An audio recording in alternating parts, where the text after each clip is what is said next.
Bonjour tout le monde et bienvenue sur Foulard et Féminisme, la chaîne où on va parler d'afroféminisme tout en s'attachant des foulards. Alors, pour ce premier épisode, je vais définir quelques définitions pour vous parce que je sais que beaucoup d'entre vous sont perdus, dites pas le contraire, je sais que vous êtes perdus. Donc on va commencer avec la définition du féminisme que nous dit le dictionnaire. Prends mon dictionnaire. Oui, c'est un dictionnaire de russe, mais je suis sûre que la définition existe aussi. Que nous dit le dictionnaire? Féminisme, mouvement militant pour l'amélioration et l'extension du rôle et des droits des femmes dans la société. Féminisme actif, attitude de quelqu'un qui vise à étendre ce rôle et ses droits des femmes. Voilà, c'est tout ce que nous dit le dictionnaire Larousse en russe. Oui, je parle russe. C'est un mensonge. Donc, number one. Féminisme mainstream, alias féminisme blanc. Donc, féminisme blanc, c'est le féminisme par défaut. Donc, si une jeune fille du Botswana décide de taper féminisme sur Google, elle va trouver des articles en référence au féminisme blanc, occidental, européen ou nord-américain. Parce que nous vivons dans un monde dominé par l'Occident, au cas où vous ne l'auriez pas remarqué. Donc toutes les productions qu'elle va trouver en premier sont les productions du féminisme européen ou nord-américain. Voilà.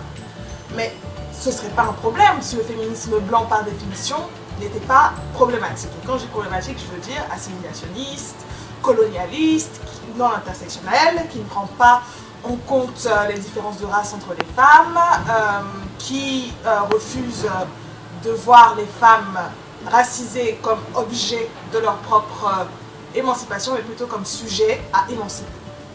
Hein? Donc le féminisme blanc est très problématique. Donc un exemple du féminisme blanc, c'est la suffragette américaine Susan B. Anthony, qui a dit, je cite,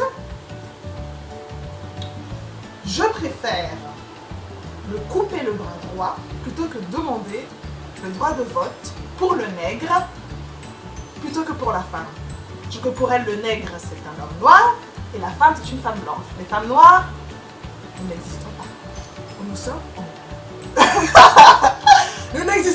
les femmes noires n'existaient pas pour cette femme. Donc, ça, c'est un exemple typique de féminisme blanc. Un autre exemple du féminisme blanc, c'est notre chère ministre, Madame Laurence Rossignol, ministre du droit des femmes, qui a dit, à une question qui lui était posée sur les femmes musulmanes qui décident de porter le voile, je cite, elle a répondu, il y a des femmes qui choisissent, il y avait aussi des nègres américains qui étaient pour l'esclavage. Donc prenons 3 secondes de silence pour intégrer tout le mépris de cette phrase. Donc voilà, c'est ça le féminisme blanc, et c'est pourquoi on l'aime pas. Alors le féminisme blanc, à la poubelle. Où ça? À la poubelle. Une autre des caractéristiques principales du féminisme blanc, c'est d'accuser tous les autres féminismes et les femmes qui ne se reconnaissent pas dans leur mouvement de diviser le mouvement. Comme si l'unité signifiait l'homogénéité. Une des dérives du féminisme blanc, c'est ce qu'on appelle le fémonationalisme, qui prend ses racines dans les partis de droite et d'extrême droite, qui veulent intégrer des idéaux féministes à leurs idéologies, seulement quand il s'agit de sauver les femmes blanches des sauvages, hommes immigrés, noirs et autres. Donc c'est un féminisme raciste en fait, tout simplement. Donc bien entendu, on peut être une femme blanche et féministe sans être féministe blanche. Vous avez compris le principe. Hein. Voilà. Number 2, Black Feminism. Donc le Black Feminism, c'est le féminisme des femmes noires afro-américaines.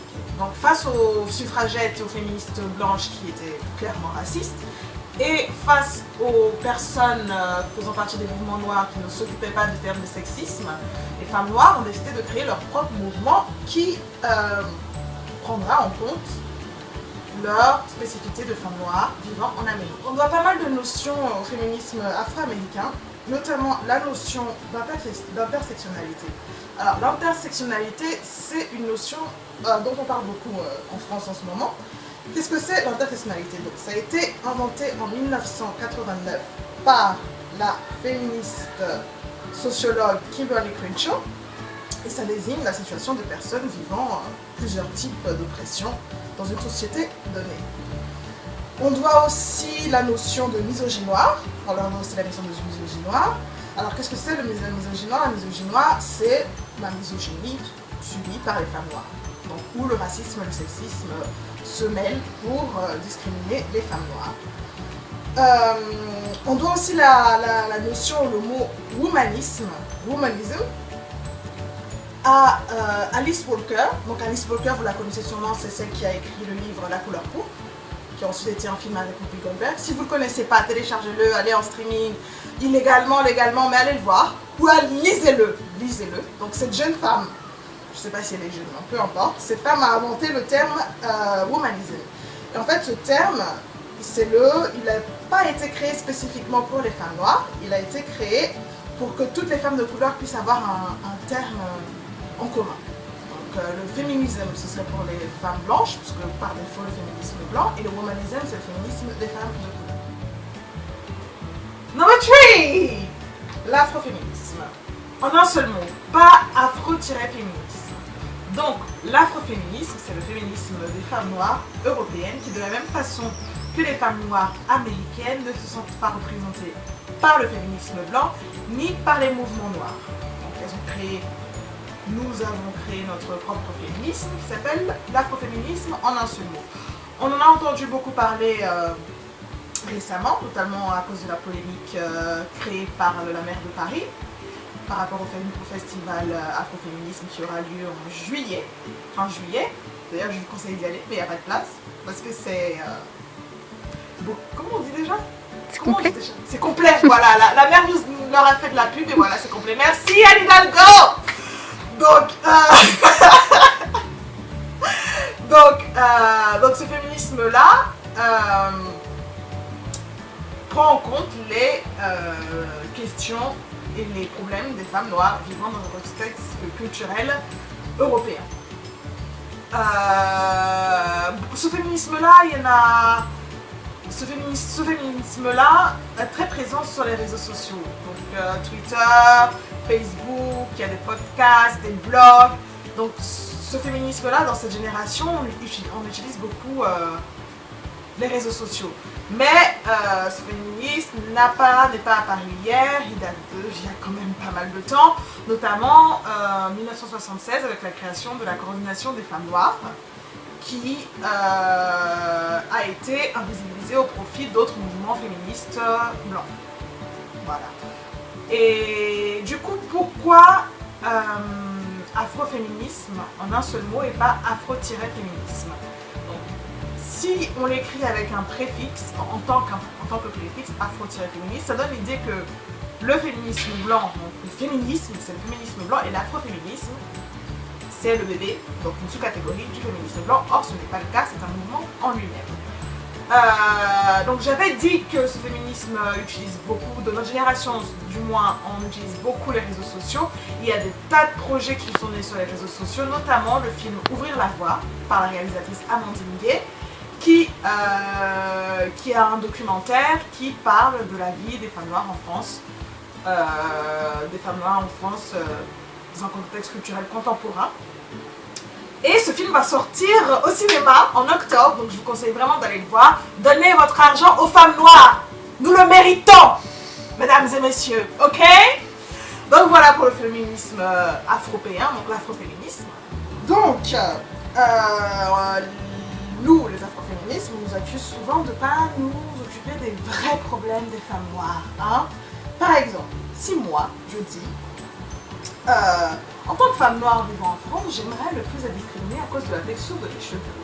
J'aimerais bien aller au travail avec mon afro sans qu'on me dise que c'est pas professionnel. J'aimerais bien arriver au travail avec mon afro sans me prendre de remarques racistes. On va me répondre ça. Mais c'est quoi ces considérations futiles? Vous pouvez pas un peu vous occuper de choses importantes qui se passent là-bas dans vos pays, là, comme l'excision, le mariage forcé, etc.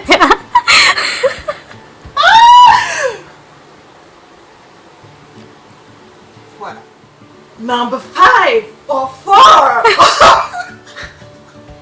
Number 4. Le féminisme africain, ou plutôt les féminismes africains. Donc, les féminismes africains, comme le nom le suggère, ce sont les féminismes dans un contexte culturel africain. Donc, les femmes qui luttent, les femmes et les hommes aussi, qui luttent pour la fin des mutilations génitales féminines, la fin des mariages précoces et forcés, une meilleure représentation politique, etc., etc. Les problèmes auxquels font face les femmes vivant dans des contextes aussi différents soient-ils, africano-africains. Voilà. Et j'ai terminé.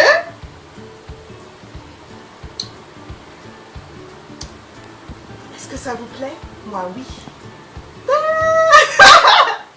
Et voilà, on arrive à la fin de cette vidéo. J'espère que vous aurez appris plein de choses intéressantes. J'en suis sûre d'ailleurs. Et n'oubliez pas que les droits des femmes, c'est des droits humains.